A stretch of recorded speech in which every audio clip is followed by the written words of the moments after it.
Hello,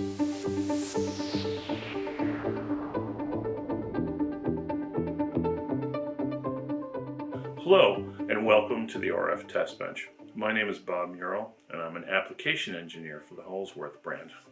And today we're going to be making a measurement with our Holsworth HA7062D 40 GHz phase noise analyzer. We're going to review the front panel, the rear panel. This is basically after you take it out of the carton or your transit case. We're going to look at some signal types you might be using, and then a controller. So the first thing we're looking at is the front panel of the device itself. You'll notice I have 4 rigid coaxial connectors on this. Okay.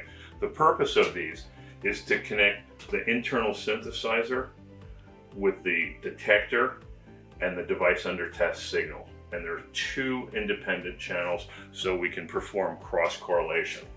So the first thing I'm going to do is I'm going to hand tighten the LO input and the LO output, and that's connecting an internal synthesizer that's variable, so you can use multiple things as opposed to connecting a specific reference, because of the detector method, the frequencies need to match.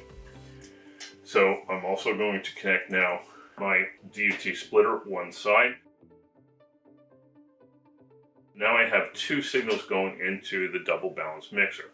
And one of the things you want to do for signal integrity, using a torque wrench, this 8.5 pound-feet inch, you want to make sure that it's properly connected. And then to finish the job, we would need to do the mirror image.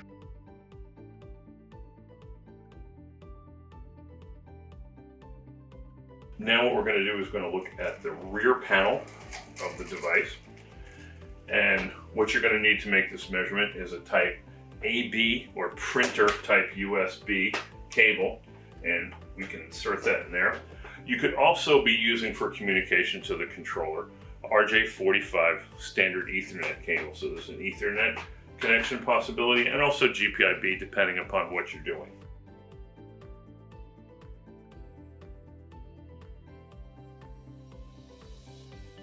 You're going to need an AC line cord. We also have the ability for 10 megahertz reference in and out if you're using GPS signal or some type of really high performance, very stable standard. So let me turn our unit around again. Okay, so this is the front panel, that's the on and off button. Now in terms of signal input, you need a stable CW source. So today we're going to be using this SGX 18 gigahertz synthesizer. You can also be using a 100 megahertz or a 10 megahertz oven controlled oscillator. Many of our customers are going to be measuring things like this. You're going to need coaxial cable to connect your synthesizer or whatever your device under test is, right? And then you're going to need a controlling Windows PC, so you can control the unit with our GUI. Now we have everything connected. We have our PC on and connected via USB. We have all 4 jumpers connected to both detectors. We have our DUT input going into our DUT splitter. We have our synthesizer on, set to 2 gigahertz and 5 dBm coming out, and our RF output is on. And now we're going to walk through actually making an acquisition.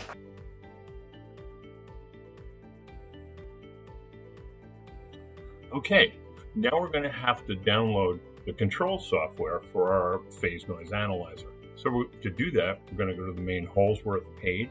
We're going to go to Resource Library. Then we're going to scroll down to Software. And under Software, we have Analyzers. And if we scroll down to ours, which is a HA7062D, we're going to see we've got a selection for software. We're going to click on that. We're going to go to the software page where we can download the zip file. And once that's installed, you'll have a file folder like this. And in the middle here, you see Holsworth PNA version 3.2.5. That's my particular version.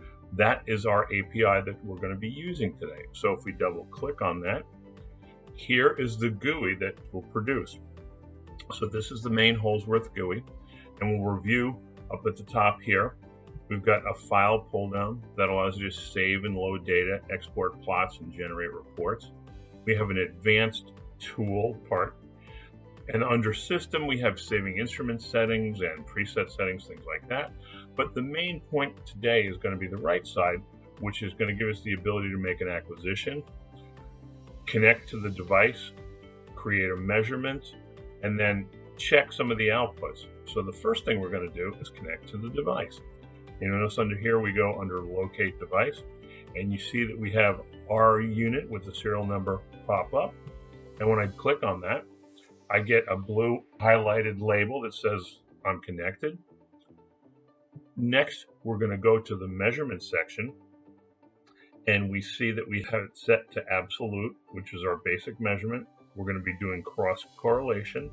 We're going to have the gain set to auto, and we're going to have a measurement span or IF offset from 10 hertz to 100 megahertz.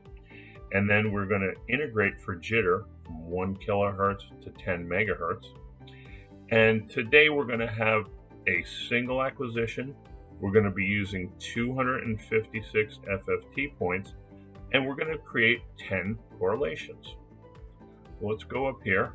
We're going to minimize our window, but first we're going to check the inputs and make sure that our synthesizer is working properly. So we're now going to measure the input frequency and power, and we see that we are in fact correct. We have a 2 gigahertz signal, and we have approximately 5 dBm of output power.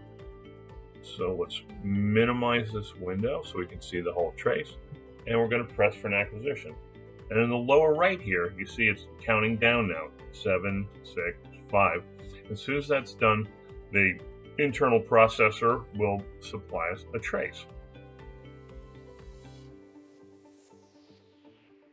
And here's the trace of our 2 gigahertz signal is the main carrier, and we have an offset from 10 hertz to 100 megahertz. Here is our area of measurement confidence. And one thing that we might want to do is if we go to the trace and calc section, we might want to apply smoothing to this because the spurs are deterministic. We might want to look at the random phase noise. So if we turn on smoothing, you can see that we have changed this, and now we have a pretty good representative value of what our absolute phase noise is. And thanks for joining us today.